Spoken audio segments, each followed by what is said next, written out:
हाँ तो मेरे भाई, मैं बता रहा था कि हड़प्पा सभ्यता में पानी कैसे बाहर निकलती थी। कहाँ से? घरों से।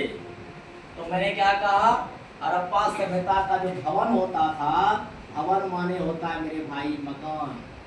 लगभग प्रत्येक मकान में, कहा जाए अधिकांश कहिए ज्यादा से ज्यादा मकान में कुआं था। कुआं, पानी लोग पहले कुआं से ही लिया करते थे मेरे दोस्त। कुआं के बाद स्नानागार था, नहाने वाली सुविधाएं थे। और क्या था? रसोई घर था जहाँ खाना बनाया जाता था मेरे भाई। शौचालय था।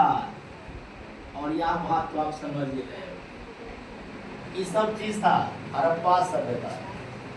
और यहाँ जो पानी, इन सब का जो वेस्ट पानी होता था, कहाँ का? कुआं का मान लिया जाए, स्नानागार का मान लीजिए, रसोई घर का मान लीजिए, और शौचालय का मान लीजिए। इस सब का जो वेस्ट पानी था, ये सबसे पहले कहाँ आता था मेरे प्यारे? छोटी नाली में। कहाँ? छोटी नाली मतलब क्या हो गया? घर की नाली में जाता था। घर की नाली से बह करके मेरे दोस्त कहाँ जाता था? गली के नाली में। और गली के नाली के बाद मेरे दोस्त ये शहर में चला जाता था, और होते होते शहर से बाहर चली जाती। इस प्रकार घर का पानी वेस्ट कहाँ चला गया? शहर से बाहर। और नाली जो होता था मेरे भाई, सड़क के दोनों ओर बनाए जाते। क्या दिखाए नक्शा? यहाँ देखिए, थोड़ा जगह है, मैं दिखा देता हूँ। ये सड़क है, और सड़क के इस किनारे में नाली होता था मेरे भाई, और यहाँ भी नाली होता था। ये होता था सड़क। इसको पटिया से ढक दिया जाता था मेरे दोस्त। खुली नाली नहीं होती थी, यहाँ भी पटिया से ढक दिया जाता था, और ये पानी यहाँ से होते हुए बाहर चली जाती थी। ढक्कन वाला था, पत्थर के, ये पत्थर से नाली ढकी होती थी। अब आपसे निकास प्रणाली पूछे मेरे भाई, उम्मीद है आप शायद बता देंगे। हो जाएगा? चलिए आगे देखते हैं। स्नानागार यानी नहाने की सुविधा। देखिए किस प्रकार वहां पे लोग नहाते थे। कहां पर मेरे भाई? हड़प्पा। तो हड़प्पा का एक शहर है मेरे दोस्त, मोहनजोदड़ो। हड़प्पा का एक शहर है मोहनजोदड़ो। मोहनजोदड़ो का मतलब होता है मुर्दों का टीला। तो आपसे पूछ ले मोहनजोदड़ो का मतलब क्या है, बिल्कुल नहीं मिस करना, बोल देना मुर्दों का टीला। मोहनजोदड़ो में विशाल स्नानागार था। क्या मेरे दोस्त? विशाल स्नानागार मतलब बहुत बड़ा और बहुत गहरा स्नानागार। हम लोग देखते हैं स्नानागार की लंबाई क्या थी मेरे दोस्त। देखिएगा, मोहनजोदड़ो में जो स्नानागार था मेरे दोस्त, 39 फुट लंबा था। कितना था मेरे दोस्त? 39 फुट लंबा। बहुत विशाल, कहिए बहुत बड़ा हुआ है। इसकी चौड़ाई देखेंगे मेरे दोस्त, इसकी चौड़ाई थी 23 फुट, और 8 फुट मेरे दोस्त गहरा। मुझे लग रहा है आप मोहनजोदड़ो का लंबाई, मोहनजोदड़ो के स्नानागार की लंबाई, चौड़ाई और गहराई जानते हैं। बहुत गहरा था, उधर करके उतर पाना मुश्किल था। उत्तर और दक्षिण, उत्तर और दक्षिण दोनों तरफ से यहाँ पर उतरने के लिए सीढ़ियां बनी हुई थी। उत्तर से भी सीढ़ी था, और एक सीढ़ी दक्षिण से भी बनी हुई थी। दोनों जगह से सीढ़ी थी जो मोहनजोदड़ो में उतरा जा सकता। स्नानागार का जो फर्श था मेरे दोस्त, वो ईंट से बना हुआ था। फर्श भी कच्ची मिट्टी नहीं थी, फर्श भी ईटा का ही बना हुआ था और इस स्नानागार का उपयोग जनरल दिन में नहीं किया जाता था। सामूहिक अनुष्ठान, जब सार्वजनिक कोई फंक्शन होता था उस अवसर पर इसका इस्तेमाल होता था। स्नानागार के चारों ओर कमरे बने हुए थे। हमारी माँ वहां ने स्नान करे तो कपड़ा चेंज करने में दिक्कत ना हो। और क्या, इसमें साफ पानी डाला जाता था और पहले वाला पानी बाहर निकाल दिया जाता। ये सुविधा थी मोहनजोदड़ो। उम्मीद है मेरे भाई, मैं एक बार रिकैप करवा देता हूँ फिर आगे चलूंगा। मोहनजोदड़ो में विशाल स्नानागार था। इसकी लंबाई 39 फुट थी, चौड़ाई 23 फुट और गहरा 8 फुट। इसमें उतरने के लिए दो तरफ से सीढ़ियां थी, एक उत्तर से बनी हुई थी और एक दक्षिण से बनी हुई। स्नानागार का जो फर्श था वो ईंट से बना हुआ था, ठीक है। और स्नानागार के ऊपर चारों तरफ से कमरे बने हुए थे और इसमें स्वच्छ पानी भरा जाता था। इसका इस्तेमाल होता था सार्वजनिक अवसर पर। मतलब बुझ रहे हो, जैसे हम लोग छठ पूजा मनाते, बिहार का सबसे महापर्व और बिहार का सबसे मुख्य पर्व छठ पूजा। यहाँ नहाने के लिए हम लोग क्या करते हैं, जलाशय आसपास के नजदीक के नदी या तालाब के किनारे जाते हैं भाई। देखते हो सारे लोग नहाने के लिए, क्या बच्चे लोग भी कूद जाते हैं पानी में, जंप मार देते हैं और आराम से नहाते हैं। ऐसे ऐसे अवसर पर स्नानागार का प्रयोग किया जाता था। आइए मेरे दोस्त, अब चलते हैं अन्नानागार के बारे में। अन्नानागार का मतलब है मेरे भाई अनाज रखने का जगह। हड़प्पा सभ्यता में अनाज कैसे रखा जाता था, देखिए। हड़प्पा सभ्यता में अनाज रखने के लिए, ध्यान से सुनेंगे, एक विशाल अन्नानागार बना हुआ था। अन्नानागार देखो मेरे भाई, मोहनजोदड़ो के अन्नानागार की जो लंबाई थी 45.72 मीटर लंबा। अन्नागार की लंबाई कितनी थी, 45.72 मीटर लंबा। और चौड़ाई देखो मेरे दोस्त 22.86 मीटर चौड़ा। कह सकते हैं बहुत लंबा और बहुत चौड़ा अन्नागार था। इसमें 12 कोठार होते थे, 12 कोठरी होती थी। 12 कोठरी होती थी ऐसे करके 6 की संख्या में, 3 4 5 6, फिर सामने 1 2 3 4 5 6। अब बताइए, दो हुआ ना भाई। अन्नागार में कोठार जो था, कोठार जो हुआ करता था, इसकी संख्या 12 होती और 2 पंक्ति में होता था, आमने सामने। 2 कोठार के बीच पर्याप्त जगह भी होती थी ताकि हवा और प्रकाश प्रवेश कर सके। कुल मिलाकर के अन्नागार भी बहुत सुंदर। मैं एक बार इसका रिकैप करवा देता हूँ, ध्यान से सुनेंगे। अन्नागार, मोहनजोदड़ो में अन्नागार था जिसकी लंबाई 45.72 मीटर, चौड़ाई 22.86 मीटर था। इसमें 12 कोठार थे, 2 पंक्तियों में कोठार था, एक पंक्ति में 6 और दूसरे पंक्ति में भी 6, और हवा और रोशनी की पर्याप्त व्यवस्था। वही बात मेरे दोस्त यहाँ लिखा हुआ, देखिए 12 कोठार थे, 6 की 2 पंक्तियां थी, हवा और प्रकाश जाने की सुविधा है मेरे भाई। अब पढ़ेंगे हड़प्पा सभ्यता का सामाजिक जीवन।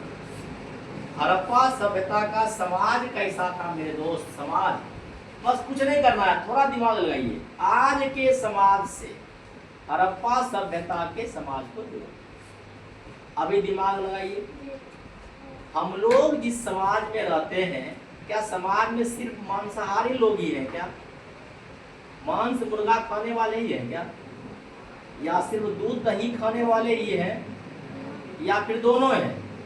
पता चलेगा आज के समाज में भी कुछ लोग मांसाहारी हैं, कुछ लोग शाकाहारी, है ना? हड़प्पा सभ्यता में भी मेरे दोस्त यहाँ देखिए, कुछ लोग शाकाहारी थे, कुछ लोग मांसाहारी, अर्थात कुछ लोग शाकाहारी भोजन करते थे, कुछ लोग मांसाहारी भोजन करते थे।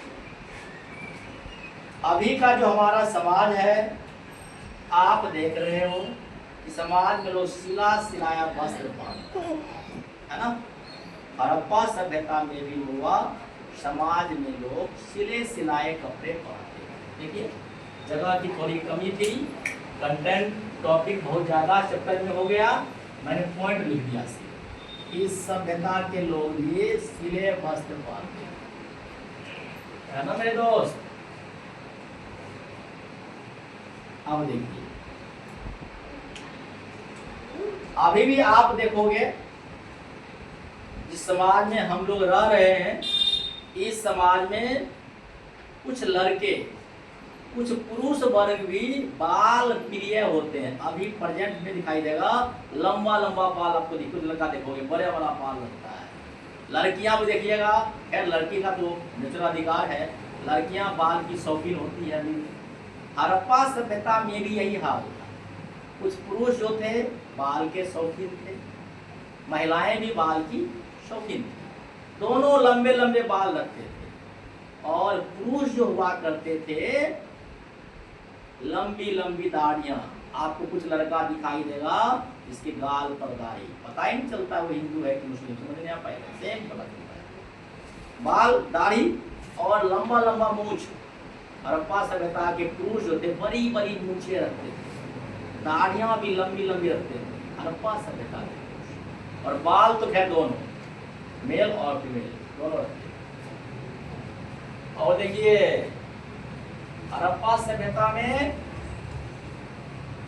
स्त्री और पुरुष दोनों आभूषण प्रिय थे, श्रृंगार प्रिय थे, दोनों के दोनों। पुरुष भी श्रृंगार किया करते थे और महिलाएं भी करती थी। आज भी आपको दिखाई देगा आभूषण, महिलाएं तो खैर आभूषण प्रिय हो रही है, बेचारी गहना से लड़कर रहना पसंद कर रही है। और हमारे भाई लोग भी कुछ ऐसे हैं, देखते होंगे आप, कान में क्या बोलते हैं, कान छेड़ाते हैं। कुछ ऐसे पुरुष है नाक छेड़ाते हैं, कान में पहनेंगे नाक पर। कुछ पुरुष आज भी आपके समाज में, हड़प्पा के नक्शे कदम पर अभी भी कुछ पुरुष चलते हैं। बात रहा मेरे भाई श्रृंगार प्रिय का, तो मालूम है स्त्रियां तो खैर श्रृंगार प्रिय होती ही है, हड़प्पा में भी होती थी, और अभी भी हमारी बहुत सारी स्त्रियां 100% कहिए श्रृंगार प्रिय। और हड़प्पा सभ्यता में पुरुष भी श्रृंगार प्रिय होते थे। अभी भी देखिएगा, बहुत सा ऐसा लड़का बच्चा है जो क्या करेगा, फेस वॉश लगाएगा, मुंह साफ करेगा फेस वॉश से, फेयर एंड हैंडसम क्रीम लगाएगा, अभी को टर्मरिक लगा लेने के बाद जो है उसकी बदबू तो पता ही है आपको, लगा लेने के बाद अब चाहो लाल छिपाओ छिपने पड़ता है, पता चलेगा। कुछ लड़के लोग भी लगा रहे हैं। हड़प्पा सभ्यता का असर हमारे समाज में। आइए, हड़प्पा सभ्यता के लोग मनोरंजन प्रिय होते थे। जब इनके पास खाली समय होता था, अभी भी देखिए समाज में जब लोग के पास खाली समय होता है, कुछ लोग ताश खेलते हैं, कुछ लोग क्या गाना बजा करके नाचते फिरते हैं, गीत सुनते, अभी भी करते हैं, और हड़प्पा सभ्यता में भी करते हैं। मेरे दोस्त, तो अभी आपने पढ़ा सामाजिक जीवन हड़प्पा सभ्यता का, और आगे बढ़ने से पहले मैं चाहूँगा आप तमाम प्यारे बच्चों मेरे चैनल को अधिक से अधिक लाइक और अधिक से अधिक सब्सक्राइब कर दें, अपने दोस्तों के बीच क्या करें, शेयर करें। आगे बढ़ने से पहले मैं आपको फिर से एक थोड़ा सा शायरी सुनाना चाहूँगा, छोटा सा, फिर आगे बढ़ूँगा। टूट जाता है शीशा पत्थर की चोट से। टूट जाता है शीशा पत्थर की चोट से। टूट जाए पत्थर ऐसा हौसला तलाश करो जनाब। अर्थात हौसला ऐसा बनाओ जिस प्रकार क्या कहता है कि पत्थर टूट जाए शीशा से। आपके हौसला की आवश्यकता है। आप जितना चाहो कि हौसला बुलंद रखो। हौसला अच्छा रहने से आपकी सफलताएं निश्चित रूप से तय है। हौसला की आवश्यकता है। आगे देखते हैं मेरे दोस्त, बस 2 टॉपिक है। धार्मिक जीवन। हड़प्पा सभ्यता के लोग पूजा पाठ कैसे करते थे? पूजा पाठ हड़प्पा सभ्यता के लोग भी करते थे और हम लोग भी करते हैं मेरे दोस्त। देखिए हड़प्पा सभ्यता में किस देवी की पूजा होती थी मेरे दोस्त? मातृ देवी की। हड़प्पा सभ्यता के लोग मातृ देवी की पूजा करते थे। क्या हम लोग आज नहीं करते हैं? विद्या की देवी माँ सरस्वती की पूजा कर रहे हैं।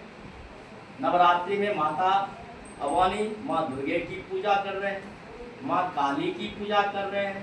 दीपावली में माता लक्ष्मी की पूजा कर रहे हैं। तो कहाँ बदल गया हड़प्पा सभ्यता हमारा? आज भी हम लोग मातृ देवी की पूजा करते हैं। इसके बाद देखो मेरे भाई, हड़प्पा सभ्यता में धरती देवी की पूजा होती। यहाँ के लोग धरती माँ की पूजा करते थे। कहाँ की? हड़प्पा सभ्यता के लोग धरती की पूजा यह सोचकर करते थे कि यह अन्न उगाती है और हम लोगों की पूजा करते हैं। हम लोगों का पेट भरती है। सॉरी, हम लोग भी क्या करते हैं? आज धरती माँ की पूजा करते हैं, है ना। देखिए हड़प्पा सभ्यता के लोग, यहाँ देखो ध्यान दो भाई, लिंग और योनि की पूजा करते हैं। लिंग और योनि, लिंग और योनि की पूजा करते थे। और हम लोग भी आज लिंग और योनि की पूजा कर रहे हैं। शिवलिंग की पूजा कर रहे हैं। कामाख्या में जाके आप देखें असम में, वह योनि की पूजा हो रही है। बदला क्या? हड़प्पा की तरह आज भी हमारा समाज है, बस थोड़ा सोच में बदलाव आ रहा है। हड़प्पा सभ्यता के लोग मेरे दोस्त वृक्ष की पूजा करते थे। वृक्ष की पूजा। क्या आज आप वृक्ष की पूजा नहीं कर रहे हैं? पीपल की पूजा नहीं कर रहे हैं क्या? तुलसी की पूजा नहीं कर रहे हैं? नीम की पूजा नहीं कर रहे हैं क्या? आंवला की पूजा नहीं कर रहे हैं क्या? हम लोग आज भी वृक्ष की पूजा करते हैं। पता होगा कुंवर बैल, आप लोग देखे होंगे कुंवर बैल, जिसको अपने बोल चाल की लैंग्वेज बोलते हैं बसहा बाबा। आज भी बसहा बाबा की पूजा है ना भाई। हड़प्पा सभ्यता के लोग नाग की पूजा करते थे। क्या हम लोग नाग की पूजा नहीं करते हैं? नाग पंचमी मनाते हैं ना। नाग पंचमी में किसकी पूजा होती है? नाग देवता की ही पूजा होती है। क्या बदल गया भाई? आज वही सिस्टम। हड़प्पा सभ्यता के लोग जंत्र मंत्र और जादू टोना पर विश्वास करते थे। आज भी देखिएगा ग्रामीण क्षेत्र में आप जाएंगे मेरे दोस्त, अभी भी किसी को कुछ हो गया पहले ले जाएगा झरवाने के लिए। यार लगे है कि पहले तो हम भूत पकड़ ले होते नहीं, ऐसा मानकर पहले उसको झाड़ फूक किया जाता है, ताबीज पहनाया जाता है। अभी भी कुल मिला करके हड़प्पा सभ्यता का कल्चर हम लोग आज भी फॉलो करते हैं। अब देखिए सूर्य की पूजा। हड़प्पा सभ्यता के लोग सूर्य की पूजा करते थे। क्या हम लोग सूर्य की पूजा करना छोड़ दिए? रोज नहा धोआ करके लोग क्या दिनकर दीनानाथ को अर्घ देते हैं। और साल में तो 2 बार फिक्स है, कार्तिक में छठ पूजा और चैत में छठ पूजा। तो छठ पूजा में किसकी पूजा हो रही भाई बताइए आप लोग कमेंट सेक्शन में। तो निश्चित तौर पर सूर्य दिनकर दीनानाथ की पूजा। तो पूजा पाठ का सिस्टम भी लगभग हड़प्पा पर ही आज भी है, बशर्ते थिंक में परिवर्तन, सोच में परिवर्तन। अब पढ़ते हैं आर्थिक जीवन। हड़प्पा सभ्यता के लोगों का आर्थिक जीवन कैसा है? मतलब यहाँ के लोगों को पैसा उसा कैसे कमाई होता था, पैसा रुपया यहाँ के लोग कैसे कमाते थे, बस इसको देखना। हड़प्पा सभ्यता में मेरे दोस्त कुछ लोग खेती करते, क्या करते थे भाई, कुछ लोग खेती करते थे। खेती करके क्या, गेहूं, जौ, मटर, तिल, केला, नारियल, खजूर, इस सब फसलों का उत्पादन करते थे। कुछ लोग क्या करते थे भाई, पशुपालन करते थे। पशुओं में क्या करते थे, गाय पालते थे, उतने सुधार ही रहे हो, दूध के लिए।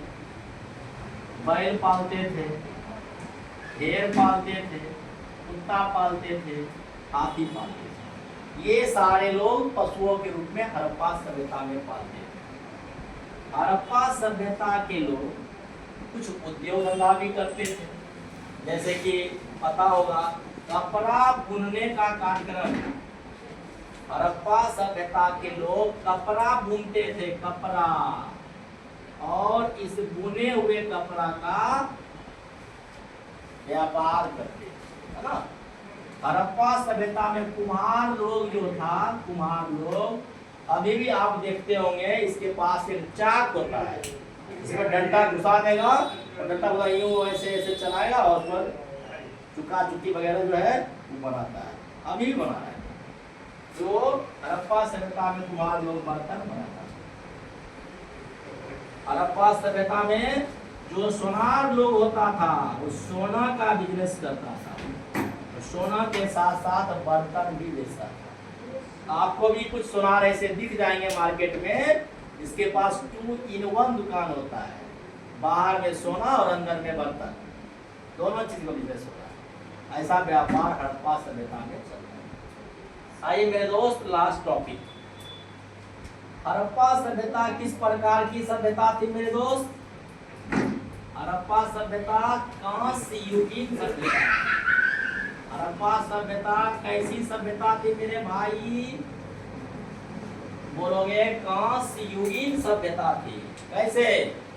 हड़प्पा के सभ्यता के लोगों को एक चीज का ज्ञान था, ये तांबा और टीन, ये 2 चीज मिला करके कांसा बना लेते, इसलिए इस सभ्यता को कांस्य युगीन सभ्यता के नाम से भी जाना जाता है। तो मेरे प्यारे, अब मैं बताना चाहूंगा क्लास आपको कैसा लगा।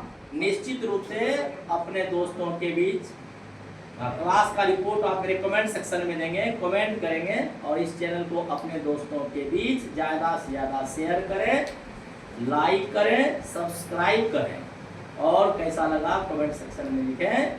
अब मैं बहुत ही जल्द, संभावना है कि मैं इसका पार्ट 2 आपके बीच लेकर आऊँगा, इसमें कुछ और महत्वपूर्ण कुछ पॉइंट छूटा हुआ है, मैं उसमें मेंशन कर दूँगा। तो तब तक के लिए धन्यवाद।